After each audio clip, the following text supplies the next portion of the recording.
Hi everyone, it's Christine, and today I'm going to be teaching you how I personally color my drawings. Now, a little disclaimer here, this is more how I personally color my drawings. I'm not using any industry standard way to do it. I'm just going to do it the way I do it, and hopefully that can maybe help you guys. So for this tutorial, I'm going to be choosing one color palette of 4 colors, and I'm going to create 5 images out of it with different techniques and different ways to balance out the colors.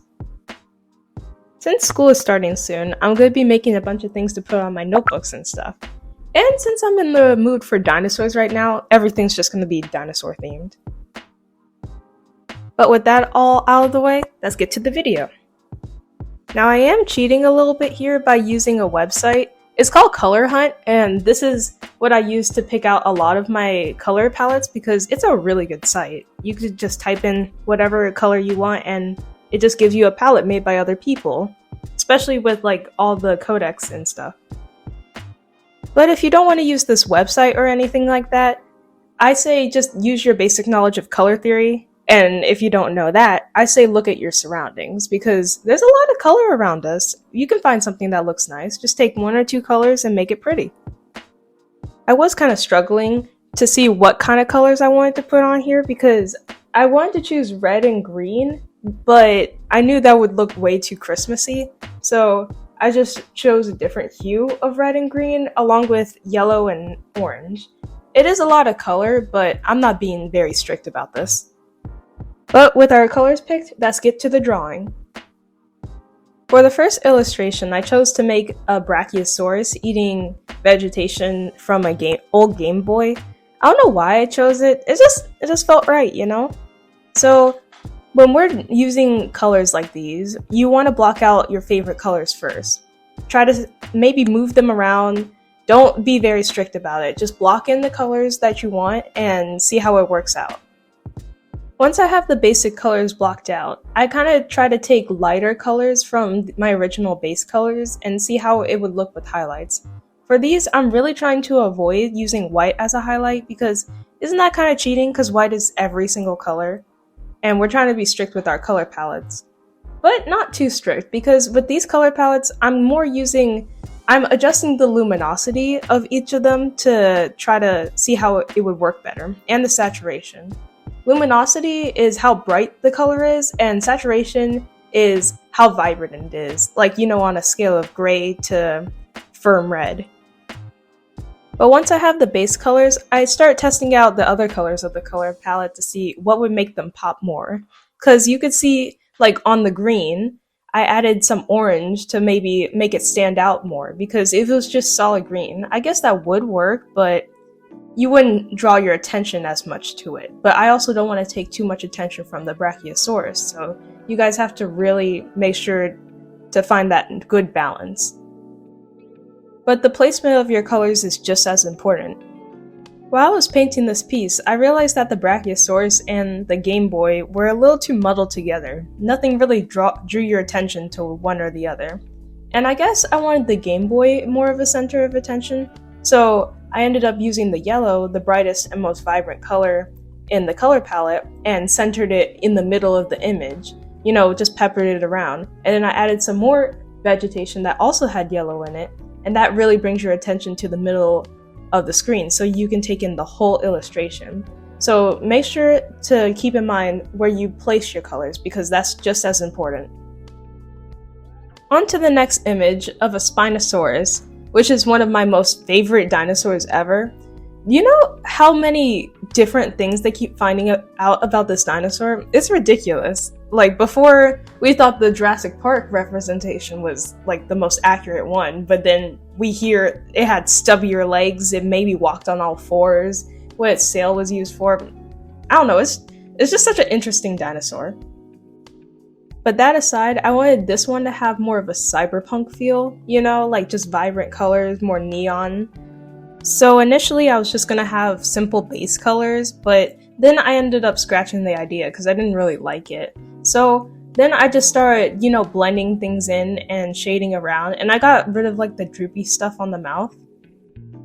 And for this one, I primarily made red and green the most prominent colors, and orange as secondary.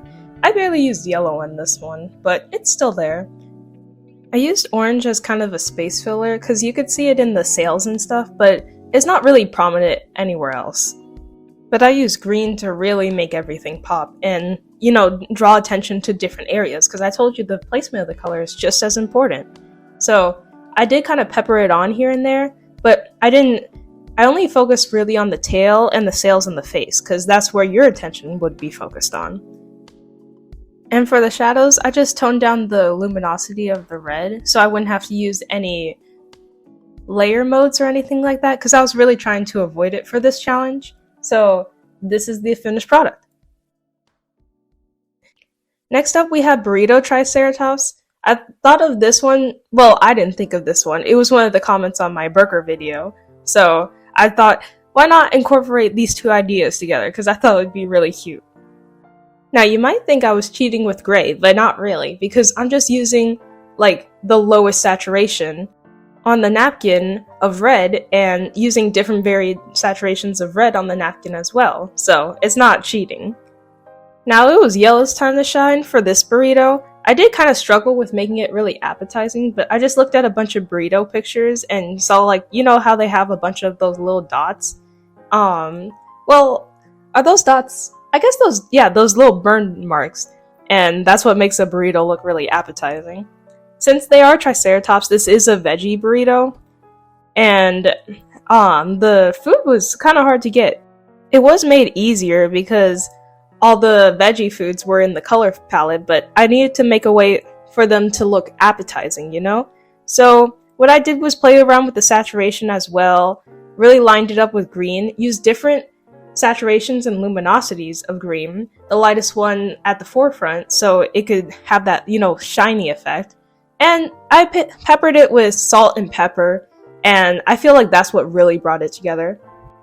Now for the Triceratops, it was kind of hard to see what color I wanted to use because I already had red as a base color and orange as a base color, so I started with a base of red, but then I just started peppering on different aspects to the different Triceratops. They were more of an even split of orange and red because I didn't want them to overpower the burrito. I wanted them all to come together. So I had it as more of a soft field, and maybe the Triceratops were more of a second thought to the burrito. Since yellow had the most vibrant color, it made the burrito more of a forefront, which is what I wanted. So then I just used the other saturations of the red on the napkins to add a shadow to the burrito and the Triceratops, and that's what my finished result looks like. Now this next piece is my most trust the process kind of piece that I think I've ever made because I didn't even know what I was doing with this one. All I knew was I wanted a journalist with a Carnosaurus. I used to call them Carcantodontus.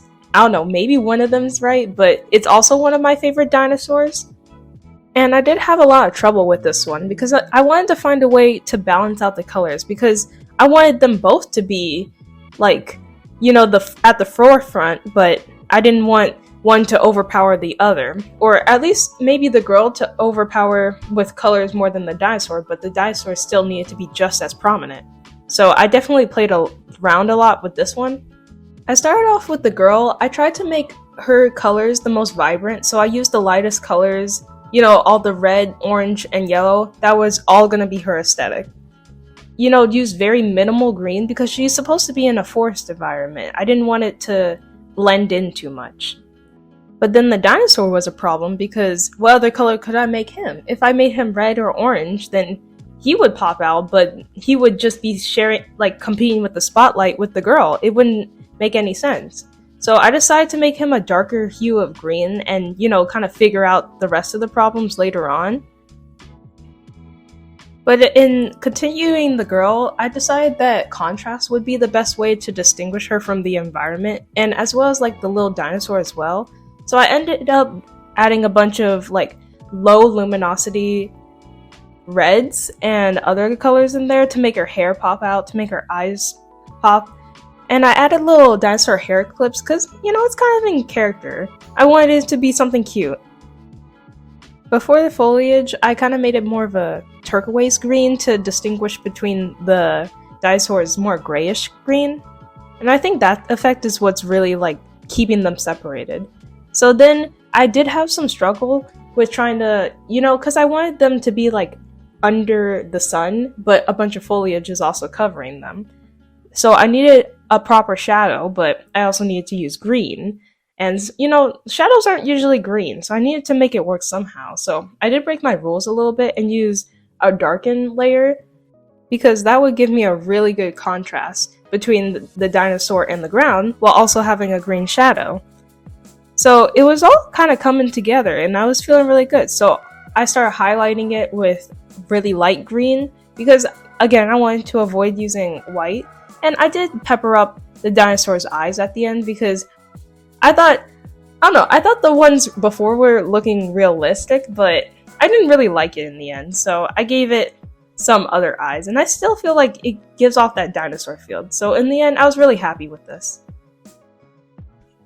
Now this last one, it was the most difficult one I've ever drawn. Like, I don't know, it was so hard to balance out the colors. Everything was just so hard. And his little feet, I couldn't figure out what the colors should be. But yeah, I did break my rule a lot because I added some purple in here. Please don't judge me. I was weak. I couldn't do it. It was a pigeon. What else was I supposed to do? Do pigeons have any other colors that are in red? Oh well. But yeah, this was my hardest illustration to draw out of the color palette challenge, and I hope you guys forgive me if it's not, up to my usual standard. I tried my best. But yeah, that's it for the color palette challenge. I hope these helped you guys figure out how you're going to use colors in the future and maybe a couple of helpful tips on the way. Thanks for watching the video, and if you have any questions, just ask me in the comments.